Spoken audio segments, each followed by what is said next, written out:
राम राम सोयरी हो. सोयरी हो, आता महानगरपालिकेचं इलेक्शन झालं बघा. आणि माईच्यान हो काय नगरसेवक धन धन निवडून आले आणि काही बघा नगराध्यक्ष बी झाले. मग आता याच्यामध्ये कसं झालंय, ज्या लोकांनी रात्राचा दिवस कडून त्या नगरसेवकाला नगराध्यक्षाला निवडून आणलंय त्या लोकांपेक्षा ज्यानं ज्याच्यावर गांड आपटून गेली, ज्याच्या विरोधात काम केलं तेच लोक आता पुढी पुढी करालेत. आत्ता रे आता मला सांगा, यायचं आण खायचं तोंड होय की गु खायचं तोंड होय? आता कमाल झाली की नाही?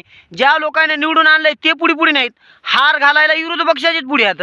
म्हणजे आता कसं 5 वर्ष हे गांड कुटते म्हणून उगा आपण पुढे पुढे करायचं होय? या लोकांना असलं धरलंय बघा. या नगरसेवकाचं कधी यायला बरं वाटलं नाही, यायनं कधी त्याचं चांगलं केलं नाही. 4 लोकांना त्याने सांगले नाही की बा या नगरसेवकाला मतदान टाका किंवा या नगराध्यक्षकाला मतदान टाका, चांगला आहे माणूस, असं कधीच म्हणलं नाही. आता तेच लोक हार घालाय आले. कमाल झाली की नाही? अरे काय धंदा होय की काय होय? अशी रीत होय काय? ज्यानं दिवस केला रात्र केली त्यानं निवडून आणलं, त्यानं 4 लोकांना सांगलं, ते लोक पुढे पुढे करून आलेत.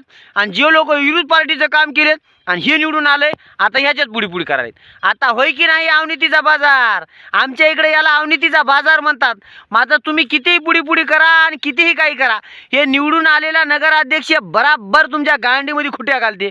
येडे झाले काय? तेव्हा तुम्हाला हे निवडून येईना वाटू लागलं, तेव्हा वाटू लागलं हे बरं नाही.